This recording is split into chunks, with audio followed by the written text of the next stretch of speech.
सब भरावां दी खैर होए जनाब। 3576 लोरों 120 वाला फोड़ा पास।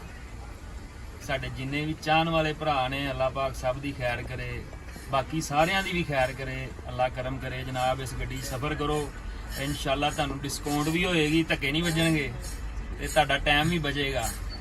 रब रखा। अस्सलाम वालेकुम।